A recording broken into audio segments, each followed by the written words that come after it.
दुकानदारों की एक ऐसी बदमाशी जिसके आगे हर शरीफ और जो बड़ा बदमाश भी है वो भी बेबस हो जाता है। वो कैसे, मैं आपको बताता हूँ।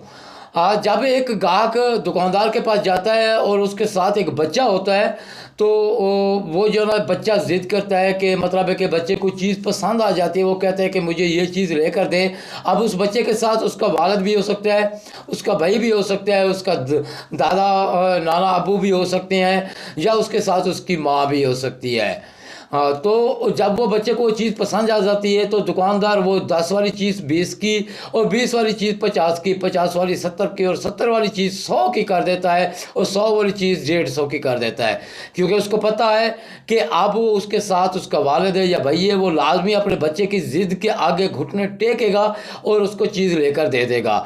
और इसी तरह जो बच्चा आगे जो वालिद होता है या उसका भाई होता है वो ये समझते हैं कि अब दुकानदार तो मुझे लूट रहा है, 100 वाली चीज़ है वो मुझे 150 की दे रहा है। अगर मैं दुकानदार के साथ उलझूंगा, उसके साथ बहस करूंगा तो बच्चे पर नेगेटिव असर पड़ेगा। वो ये समझेगा कि जो मेरा बाप है वो चीज़ नहीं देना चाहता, वो कोई बहाने कर रहा है, वो खामखा दुकानदार से उलझ रहा है, तो वो बच्चे का दिल भी टूटेगा और बच्चे के दिमाग पर भी जो ना वो नेगेटिव असर भी जा सकता है। तो इस वजह से वो बेचारा मजबूर हो जाता है, वो 10 वाली चीज़ 20 की और 20 वाली 50 की और 50 वाली 70-100 की भी लेने पर मजबूर हो जाता है। और इसी तरह अगर उस मर्द के साथ उसकी बीवी या उसकी बेटी होती है तो तब भी दुकानदार वो चीज़ों का रेट बढ़ा देता है। वो समझता है कि अब इसका भाई है या इसका वालिद है या इसका जो शोहर है वो अपना बेटी की खुशी की खातिर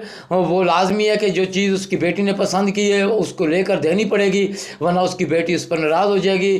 तो इसलिए उस बेटी की खातिर, उस बच्ची की खातिर उसको जो है ना वो चीज़ अब जो 100 वाली है वो 50-150 की, अब जो 500 वाली है वो 600 रुपये भी ख़रीदने पर मजबूर हो जाता है।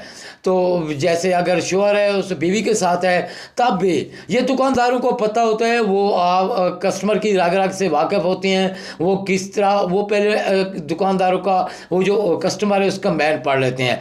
मैं आप दुकानदारों से ये रिक्वेस्ट करूँगा कि खुदारा जब भी किसी मर्द के साथ उसकी बहन बेटी या उसकी बीवी होती है या उसके साथ बच्चे होते हैं कि तो आप रेट में जो है ना नरमी बरता करें, गाहक को मजबूर ना किया करें कि वो आपके साथ बहस करे।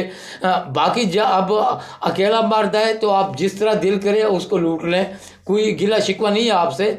मगर जब फैमिली साथ हूँ, बच्चे साथ हूँ तो खुदा आप जो है ना थोड़ा सा जो है ना राम किया करें। तो तब क्योंकि वो मजबूर होते हैं कि वो अपनी इज़्ज़त नफ्स के आगे मजबूर होते हैं, वो आपके साथ बहस नहीं करते, तो आप भी उनका ख्याल क्या करें। तो मज़ीद इस तरह की वीडियो देखने के लिए चैनल को फॉलो और सब्सक्राइब कर दें और दूसरे दोस्तों तक ये वीडियो ज़रूर शेयर करें। यार हो सकता है कि किसी का भला हो जाए।